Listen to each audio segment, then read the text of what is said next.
এটা একটা সেন্ডুসের হিটার, আর সেন্ডুসের হিটার এটা চলে না। না চলার কয়েকটা কারণ হতে পারে, যেমন এটার ফিউজটা কেটে যেতে পারে, তারটা নষ্ট হয়ে যেতে পারে। আর তার নষ্ট হওয়ার কয়েকটা কারণ আছে, যেমন এই যে দেখেন আমার এটার তারটা গোড়াটা কিন্তু ফাটা, এটা সমস্যা হতে পারে, অথবা এই জায়গা দিয়েও সমস্যা হতে পারে, তারটা নষ্ট হয়ে যাওয়ার সম্ভাবনা বেশি। আর এটার আমরা খুললে এটার ভিতরে যে কয়েল আছে, এখানে যে দুইটা কয়েল, এই দুইটা কয়েল যদি কখনো নষ্ট হয়ে যায় সেক্ষেত্রে কিন্তু এটা আর হিট হবে না। তবে এই দুইটা কয়েল নষ্ট হলেও এখানে যে ইন্ডিকেট সিগন্যাল, এই সিগন্যালগুলো কিন্তু আসবে। তো আমাদের এখানে কোনো সিগন্যাল আসতেছে না, যার জন্য আমাদের যত সম্ভব তারটা নষ্ট হয়ে গেছে। আর যদি আপনাদের কখনো এই হিটারের কয়েলটা নষ্ট হয়ে যায়, মানে হিট না হয়, অনেক সময় কিন্তু দুইটা হিটারে এই সাইড একটা, এই সাইডে একটা, দুইটা সাইডের মধ্যে যদি একটা সাইড নষ্ট হয়ে যায় তাহলে কিন্তু অন্য সাইড চলবে, কিন্তু হিট এক সাইডে হবে। আর এটার মধ্যে কিন্তু অতটা বেশি কিছু না, শুধু বাস ভিতরে একটা থার্মোস্ট্যাট আছে, অটো হিট থার্মোস্ট্যাট। তো ওই অটো হিট থার্মোস্ট্যাটে কিন্তু জাস্ট এটাকে অটো করে। আর এই কয়েলটা খোলার জন্য জাস্ট আমরা এই যে দুইটা নাট এবং এখানে যে দুইটা নাট, এই দুইটা নাট খুললে আমরা এটাকে খুলতে পারবো। তো প্রথমে আমরা এটার তারটা চেক করে নেই।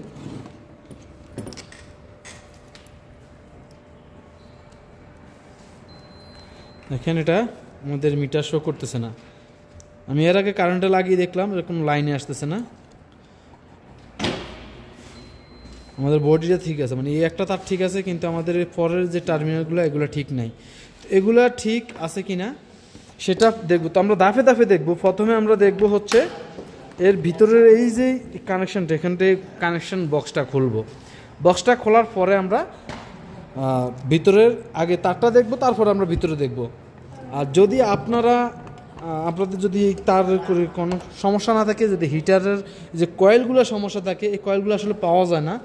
যদি আপনাদের কয়েলের সমস্যা থাকলে আপনারা কয়েলগুলো খুলে নেবেন, এগুলো পরিবর্তন করে নিতে পারেন। তো কয়েল খোলার জন্য আমরা জাস্ট এই যে দুইটা নাট, এই দুইটা নাট এইভাবে খুলবো আমরা। এখানে দুই সাইডে কিন্তু নাট আছে, জাস্ট আপনারা নাটগুলো খুলবেন।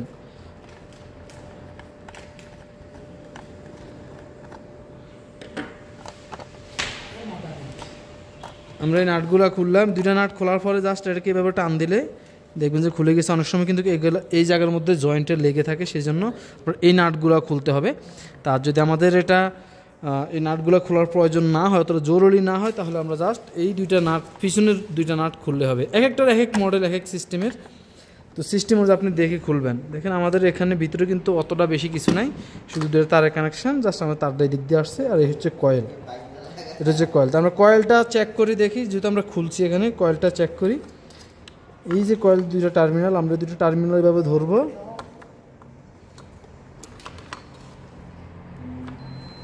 ধরলাম, দেখেন আমাদের কয়েলটা ঠিক আছে।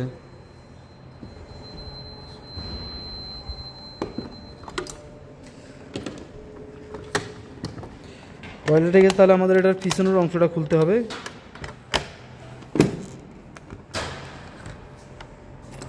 এটার মধ্যে সমস্যা হচ্ছে এই যে স্ক্রুগুলো দেখতে পাচ্ছেন, 6 মাথার স্ক্রু T8। তো এই জন্য আমাদের কিন্তু খোলার জন্য আলাদা এক ধরনের স্ক্রু ড্রাইভার ব্যবহার করা হচ্ছে, বা অ্যালিঙ্কি ব্যবহার করা হয়েছে। আর এরকম যদি থাকে তাহলে আপনারা এগুলো খুলে নেবেন। এখন আমরা এটা খুলবো, খোলার পরে এটার ভিতরে দেখবো আমরা সমস্যা কোন জায়গায়। তো আমরা এটাকে খুলে নিলাম। খোলার পরে এখন দেখি আমরা এখানে এই যে তিনটা টার্মিনাল দেখতে পাচ্ছেন, এই তিনটা টার্মিনালের মধ্যে দুইটা হচ্ছে আমাদের কয়েল, একটা হচ্ছে আর্থ, দেখতে পাচ্ছেন আর্থ। আর এখানে সমস্যাটা দেখেন কোন জায়গায়, এই যে আমাদের তারটা, মানে মোচড়া খাইতে খাইতে তারটা এখান থেকে ভেঙে গেছে।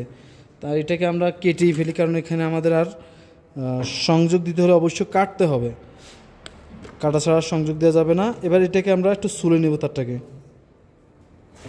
তো আমরা তারটাকে সুলে নিলাম। এবার তারটাকে আমরা চেক করব যে তারটা ঠিক আছে কিনা। প্রথমে আর্থের সাথে আর্থ ঠিক আছে, তারপর ব্লুটা হচ্ছে আমাদের দেখেন নিউট্রাল, এটাও ঠিক আছে। আর ব্রাউনটা হচ্ছে আমাদের লাইন। এই ফিউজটাও কেটে গেছে। এখন ফিউজটাকে আমরা খুলে চেক করবো যে ফিউজ গেছে কিনা। যেহেতু লাইন সাইডে এটা গেছে, তাহলে আমাদের ফিউজটাও কেটে গেছে। ফিউজ চেক করার জন্য জাস্ট আমরা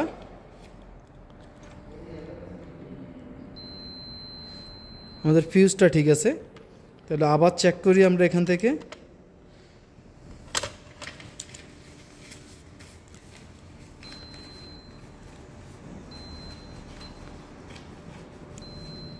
এটা লুজ কানেকশন আছে, এখন আসছে দেখেন ফিউজটা শো করছে, যার কারণে আমাদের এটা লুজ কানেকশন আছে। এই ফিউজটা লুজ, এই লুজটাকে আমরা একটু টাইট দিয়ে দিব। টাইট দেওয়ার জন্য জাস্ট এই যে টার্মিনালগুলো একটু চাপিয়ে দিবে এভাবে, এতে আমাদের এটা টাইট হয়ে যাবে। চাপিয়ে দিলাম, জাস্ট আমরা আবার এটাকে আগের মতো লাগিয়ে দিব। এখন আমাদের এটা হয়ে গেছে আমাদের সম্পূর্ণ। আমরা আবার এটা চেক করে নেই। ঠিক আছে, ঠিক আছে, এখন দেখেন ঠিক আছে। লুজ কানেকশন থাকার কারণে কিন্তু আসলে সমস্যা অনেক ধরনের হতে পারে।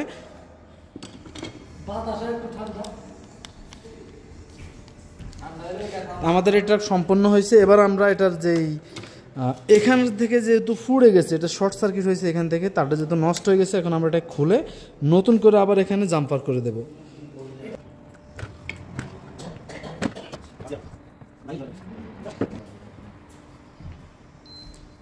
দেখেন কয়েলটা ঠিক আছে। তো এখন আমাদের এই যে কালার বাই কালার আমরা যে টার্মিনালগুলো আছে এগুলো ঠিক যেভাবে আছে এভাবে লাগিয়ে দেবো। যেমন ব্লুর সাথে ব্লু আমরা এখানে লাগিয়ে দিচ্ছি। তো আমাদের কালার বাই কালার এভাবে দেখেন আমরা লাগিয়ে দিলাম। আমাদের এখানে জাস্ট জয়েন্টের সমস্যা। এবার আমরা আবার চেক করে নিব এটা যে ঠিক আছে কিনা। দেখেন আমাদের ঠিক আছে, আমার কয়েলটা শো করছে। এবার জাস্ট আমরা এটাকে ভালো করে ট্যাপ দিয়ে লাগিয়ে তারপরে এখানে এটাকে আবার আগের মতো বক্স করে দেব।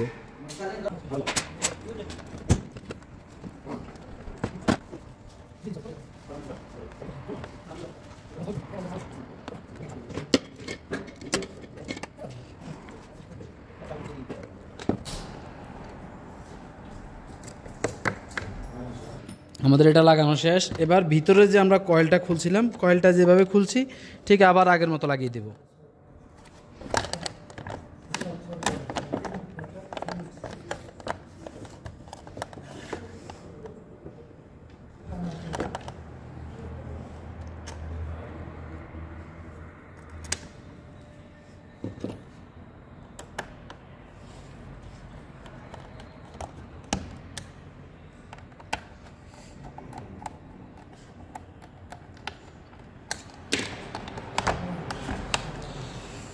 সব কিছু ফিটিং শেষ। এখন আমরা আবার চেক করে নেই।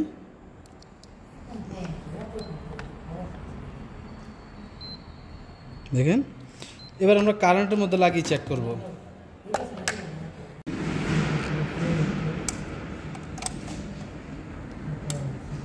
দেখেন এখানে লাইন আসছে,